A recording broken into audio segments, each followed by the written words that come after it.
Apa yang khas dari aspek perkembangan kognitif peserta didik usia 6-8 tahun? Memahami konsep sebab akibat dengan lebih baik dari usia sebelumnya. Di usia ini, mereka mulai memahami tindakan yang dilakukan memiliki dampak bagi orang lain. Meskipun begitu, terkadang mereka juga masih menunjukkan sisi hanya memikirkan dirinya sendiri. Terkadang lucu ya Ibu Bapak, melihat peserta didik yang merasa bersalah atas perilakunya, tapi di sisi lain tetap tidak mau kalah dengan temannya. Kita perlu memahami bagaimana perkembangan kognitif peserta didik usia 6-8 tahun agar bisa menyelami sudut pandangnya.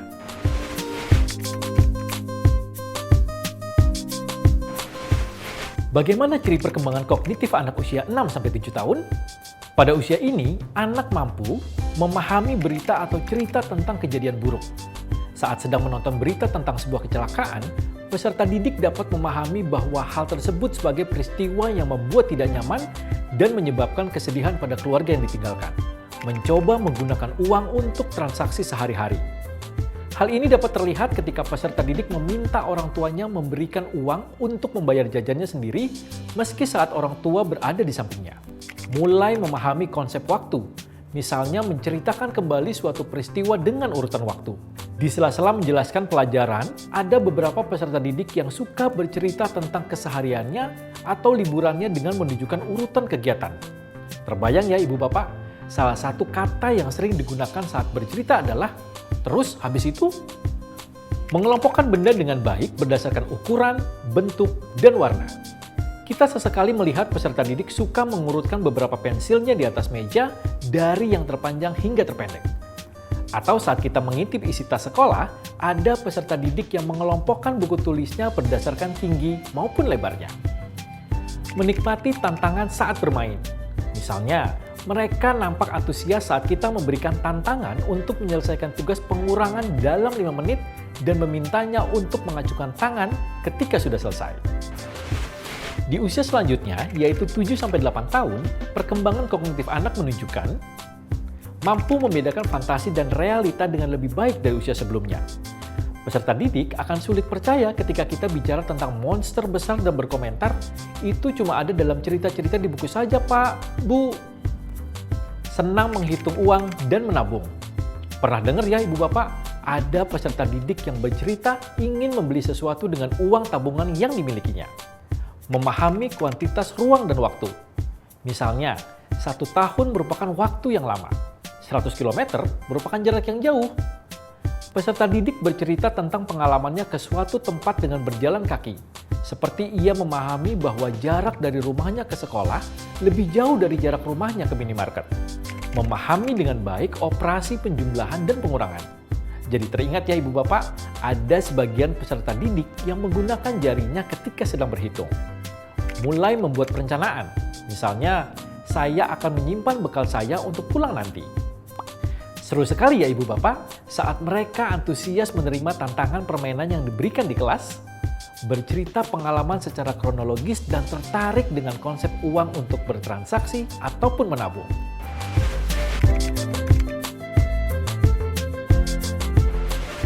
Lantas, apa ya tantangan perkembangan kognitif di usia ini?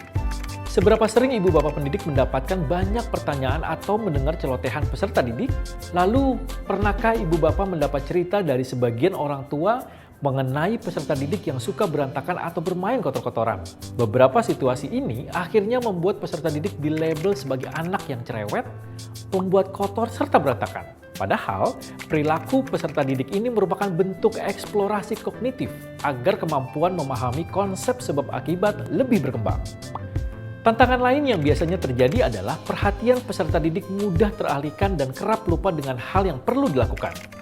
Pada usia ini, mereka biasanya hanya terfokus pada salah satu detail yang menarik untuknya. Misal, peserta didik diminta untuk membawa kertas origami untuk prakarya di sekolah.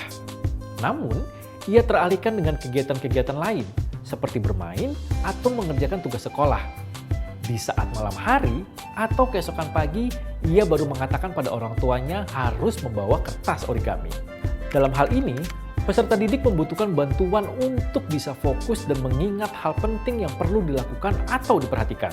Kita bisa mengajukan beberapa pertanyaan yang terkait hal yang perlu dilakukan tersebut ya Ibu Bapak. Tantangan lain pada usia ini berkait dengan teknologi. Apa yang ibu bapak amati saat peserta didik menggunakan ponsel? Tangannya seperti menari di atas layar dan lincah sekali ya. Matanya akan fokus pada layar dan kadang tidak memperhatikan kondisi di sekitar.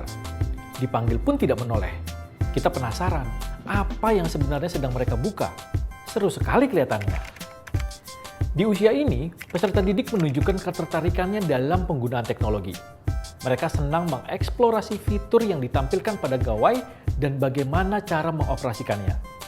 Sebenarnya, teknologi dapat membantu peserta didik lebih memahami materi pembelajaran yang kita sampaikan. Yuk, Ibu Bapak, kita coba cari tahu lebih lanjut mengenai teknologi yang membantu proses pembelajaran.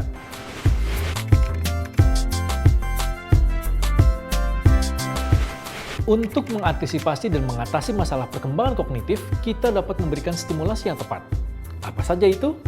1. Berikan peserta didik kesempatan untuk mengeksplorasi dan belajar, baik di dalam ruangan maupun di luar ruangan. Kita bisa mengajak peserta didik untuk sesekali ke pekarangan sekolah, mengamati apa yang ada di sana dan peristiwa apa saja yang terjadi, kemudian membahasnya di dalam kelas. Menambahkan tantangan seperti ada berapa pot tanaman yang bisa kalian temukan di selasar kelas, itu juga akan menambah keseruan kegiatan tersebut. 2. Membiasakan peserta didik berbagi ide dan berdiskusi sebagai modal mengambil keputusan di masa depan. Kita bisa melemparkan sebuah ide permainan dan bertanya bagaimana pendapat mereka. 3. Mengajukan pertanyaan untuk melatih kesadaran peserta didik akan konsekuensi dari perilakunya dan pandangan orang lain terhadap perilaku tersebut. Misalnya, menurutmu ketika kamu melakukan hal tersebut, kira-kira apa yang temanmu rasakan? 4. Membicarakan berita atau cerita tentang sebuah kejadian agar peserta didik belajar memahami apa yang masuk akal dan mana yang tidak. 5. Menggunakan teknologi dalam proses belajar mengajar. Kita bisa menunjukkan video berkait materi yang sedang dibahas di kelas. Setiap eksperimen yang peserta didik lakukan adalah bagian dari proses belajar. Yuk, kita dampingi eksplorasinya dengan mengoptimalkan aktivitas pembelajaran sesuai perkembangannya. Setelah menyimak video ini, apa yang pertama kali ingin Ibu Bapak lakukan?